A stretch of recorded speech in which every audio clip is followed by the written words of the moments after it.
Imagine spending $15 million on a mansion only to be dragged into court by the previous owner for nearly 4 years. Then imagine winning that battle only to face another lawsuit demanding millions in damages. Welcome to Katy Perry's wild world of real estate, where luxury properties come with enough drama to fill a season of reality TV. From $30 million Montecito estate that sparked a proposed law named after her, to Beverly Hills mansions with infinity pools and quarter-mile-long driveways, the pop superstar's property portfolio reads like a Hollywood thriller. But here's the twist. Her real estate controversies have been so intense that they've overshadowed her music career at times, with one elderly nun literally dying in court while opposing one of her purchases. Today, we're taking you inside Katy Perry's lavish life and her multi-million-dollar real estate empire. Buckle up, because this journey has more twists than a Montecito mountain road. 45 seconds to 2 minutes. The crown jewel, the Montecito Mansion Saga. Let's start with the property that's made more headlines than Katy's hit singles, her $15 million Montecito mansion. In August 2020, during the height of the pandemic, Katy Perry and her then-fiancé Orlando Bloom purchased this sprawling Mediterranean-style estate from Carl Westcott, an 85-year-old entrepreneur, Army veteran, and founder of 1-800-Flowers. The property is absolutely jaw-dropping, spanning 2.5 acres with 10,000 square feet of living space, 8 bedrooms, 11 bathrooms, a tennis court, 2 guest houses, a swimming pool, and views that'll make your Instagram followers weep with envy. But here's where things got messy. Just days after signing the contract, Westcott tried to back out of the deal, claiming he wasn't of sound mind when he agreed to sell. He had been diagnosed with Huntington's disease in 2015 and argued that post-surgery pain medications had clouded his judgment during negotiations. His lawyers painted a picture of an elderly, vulnerable veteran being taken advantage of by celebrity lawyers with deep pockets. Katy Perry wasn't backing down. Her team produced text messages, emails, and witness testimony showing Westcott was completely alert and engaged during the sale. In fact, he was so cognizant that he had courted a competing bid from Maria Shriver, yes, the journalist and Kennedy family member, before ultimately choosing Perry's offer. In November 2023, after 3 grueling years of litigation, the judge ruled in Katy's favor, stating there was no persuasive evidence that Westcott lacked capacity to enter into the contract. 2 to 3:15 minutes. The damages battle and public backlash. But winning the house was just round 1. Perry and Bloom then filed for damages, claiming they lost over $3 million in potential rental income during the 4 years they couldn't occupy or rent the property.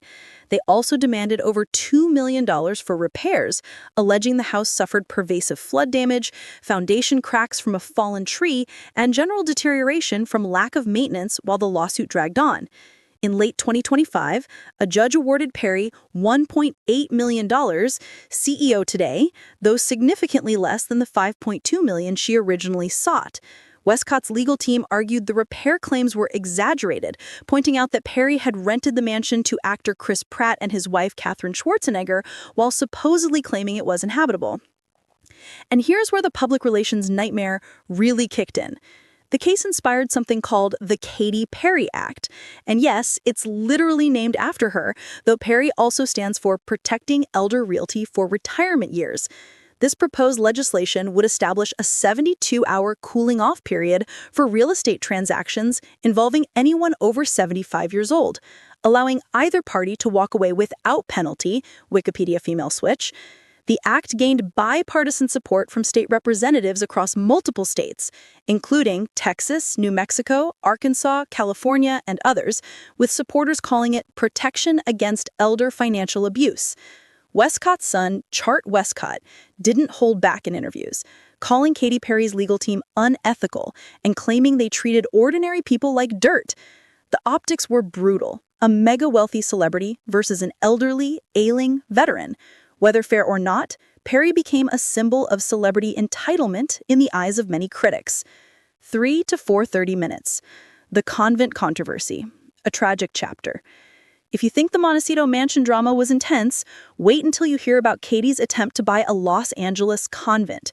Back in 2015, Katy set her sights on purchasing a former convent in Los Feliz from the Roman Catholic Archdiocese for $15 million. The property was extraordinary, an 8-acre hilltop complex spanning 22,000 square feet that she planned to convert into a private family compound. There was just one problem. The elderly nuns who had lived there for decades didn't want to sell to her. The Sisters of the Immaculate Heart of Mary preferred selling to restaurateur Dana Hollister, who offered them $15.5 million. The nuns even publicly stated their objections, with Sister Catherine Rose Holzman telling Billboard magazine that Katy Perry represents everything they don't believe in. The legal battle became incredibly complicated, involving the Archdiocese, the nuns, Perry, and Hollister in a multi-year court fight.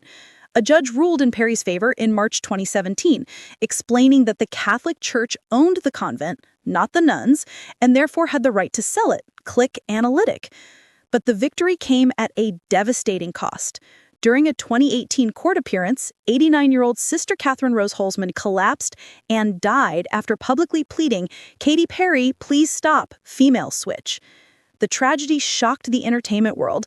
Ultimately, Perry's option to purchase expired in 2019 after she failed to meet all contractual obligations, including restoring the site's house of prayer. She never got the property. The nun died opposing her, and Perry's public image took another hit. Taken together with the Montecito case, these controversies shaped public perception of Perry as someone willing to use wealth and legal power to win at all costs. 4 to 4:30 minutes, the Beverly Hills Empire. Now let's talk about the property she actually got to enjoy without years of courtroom drama. In 2017, she purchased a stunning Beverly Hills estate for $18 million in the exclusive Hidden Valley Enclave. This European-style villa is absolutely spectacular, 5,400 square feet with 5 bedrooms, 6 bathrooms, sitting on more than an acre of land. The property features a Riviera-style infinity swimming pool, a paneled library with deep cornflower blue walls, perfect for cozy reading sessions, a home gym, sauna, and cold plunge. The driveway alone is a quarter-mile long, providing complete privacy from prying eyes. Inside, the home reflected Katy's bold personality with quirky touches throughout. The formal dining room featured rich purple velvet chairs and an opulent deep pink marble table. The bedroom showcased teal walls with chestnut drapes and a streamlined brass 4-poster bed. It was sophisticated yet whimsical, exactly what you'd expect from someone who performs with giant dancing sharks. But Katy didn't stop there. In late 2018, she purchased a second property just down the street for $7.5 million. This traditional-style home, spanning 4,400 square feet, was likely used as a guest house for friends and family, with 4 bedrooms and its own oval swimming pool. Having 2 side-by-side properties in one of Beverly Hills' most exclusive guard-gated communities, that's serious real estate flex.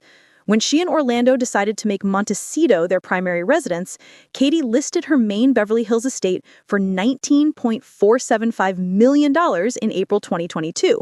She ultimately sold it for $18 million, the exact same price she'd paid 5 years earlier. The quality edit. In this hot market, breaking even might seem disappointing, but she'd enjoyed years in a spectacular home without losing money. She sold the guest house in 2021 for the same $7.5 million she'd paid. 5:45 to 6:45 minutes, the additional Montecito purchase and current status. Here's an interesting twist most people don't know. Because the legal battle over the first Montecito mansion prevented them from moving in, Katy and Orlando purchased a different Montecito estate in October 2020 for $14.2 million, BevNet. This property, known as Villa de la Vista, spans approximately 9 acres and gave them a place to actually live while fighting for the other mansion. So for a period, they owned 2 massive Montecito estates simultaneously, plus the Beverly Hills properties. That's some serious real estate portfolio management. The couple shared these homes with their daughter Daisy, Dove, born in 2021, creating a family compound in one of California's most exclusive communities, where neighbors include Oprah Winfrey, Prince Harry and Meghan Markle, and Gwyneth Paltrow. However, in June 2025, Katy Perry and Orlando Bloom officially called off their engagement after 9 years, CEO Today's stealth agents. This raises fascinating questions about their real estate empire. During testimony in August 2025, Perry confirmed that Orlando Bloom is actually the true owner of the $15 million Montecito mansion through an LLC registered solely to him, CEO Today, despite her being the public face of the legal battles.